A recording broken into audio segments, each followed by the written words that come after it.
Hi മകളെ, +1 നിങ്ങൾ ഏറ്റവും പ്രധാനമായിട്ടും പഠിക്കേണ്ട 4 ഇക്വേഷൻസ് ആണ് മുകളിലുള്ളത്. ഈ 4 ഇക്വേഷൻസ് പഠിക്കാൻ ചെറിയൊരു ട്രിക്ക് പറഞ്ഞുതരാം. ഇനി ഇതല്ലാതെ ട്രിക്കുകൾ നിങ്ങളുടെ കയ്യിലും ഉണ്ടാവും. എന്തിനാണെങ്കിലും ഏറ്റവും അടിപൊളിയായിട്ട് +1 ട്രിഗണോമെട്രി പഠിക്കാനുള്ള മുഴുവൻ ടോപ്പിക്കും പഠിക്കാനുള്ള ഒരു കാര്യം കൂടി എനിക്ക് പറയാണ്ട്. ജസ്റ്റ് വെയിറ്റ് ചെയ്യുക. ഇപ്പോൾ ആദ്യം തന്നെ നിങ്ങൾ ഇത് പഠിക്കേണ്ടത്, ആദ്യം നിങ്ങൾക്ക് എന്ത് ചെയ്യാം, cos x + cos y. നമുക്ക് ആദ്യം ഇതിന് ഓർഡർ ഒന്ന് ചേഞ്ച് ചെയ്യാം. ടെക്സ്റ്റ് ബുക്കിൽ ഓർഡറിലാണ് ഇപ്പോൾ കാണുന്നത്. ആദ്യം ഇത് പഠിക്കുക, ശേഷം ഇത് പഠിക്കുക, ശേഷം ഇത് പഠിക്കുക, ശേഷം ഇത് പഠിക്കുക. ഇവിടെ നിങ്ങൾ നോക്കുന്ന സമയത്ത് എല്ലാ ഇക്വേഷനിലും x + y/2 ഉണ്ട്, നിങ്ങൾക്ക് കാണാൻ പറ്റും. ആൻഡ് എല്ലാ ഇക്വേഷനിലും x - y/2 ഉണ്ട്.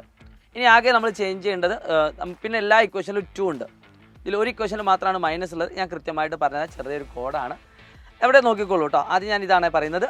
സ്കൂളിൽ കാറും എടുത്ത് കമ്പ്യൂട്ടർ സയൻസ് പഠിക്കാൻ പോയപ്പോൾ കറണ്ട് കട്ടായി നെഗറ്റീവ് അടിച്ച സോമൻ സെഡായി. ഇതാണ് ട്രിക്ക് എന്ന് പറയുന്നത്. ഈ 4 ഇക്വേഷൻസ് നിങ്ങൾക്ക് ഇതുപോലെ പഠിക്കാം. sin x + sin y, sin x - sin y, cos x + cos y, cos x - cos y. 4 equations പഠിക്കാൻ നിങ്ങൾക്ക് ഈ ട്രിക്ക് യൂസ് ചെയ്യാം. ഇത് അത്ര എഫക്റ്റീവ് ആണെന്ന് ഞാൻ പറയുന്നില്ല, പക്ഷേ ഇതുപോലെ എല്ലാ കാര്യങ്ങളും ട്രിക്കിലൂടെ പഠിക്കാൻ വേണ്ടിയിട്ട് നാളെ വൈകിട്ട് കൃത്യം 7 മണിക്ക് ഞാൻ ട്രിഗണോമെട്രിക് ഫംഗ്ഷൻസുമായിട്ട് ലൈവ് വരുന്നുണ്ട്. അപ്പോൾ എല്ലാ ഫ്രണ്ട്സും ഉണ്ടാവണം, നമുക്ക് അടിച്ച് പൊളിക്കാം. ഒരു കാര്യം ഞാൻ ഉറപ്പ് വരാം, നിങ്ങൾ ട്രിഗണോമെട്രി ഒന്നും അറിയാത്ത കുട്ടിയാണെങ്കിൽ പോലും ആ ഒരു ക്ലാസ് കേട്ടിട്ട് നിങ്ങൾ ഏറ്റവും പവർഫുൾ ആയിട്ടുള്ള ഒരു കുട്ടിയായിട്ട് മാറും എന്നത് ഗ്യാരണ്ടിയാണ്. Wish you all the best. By.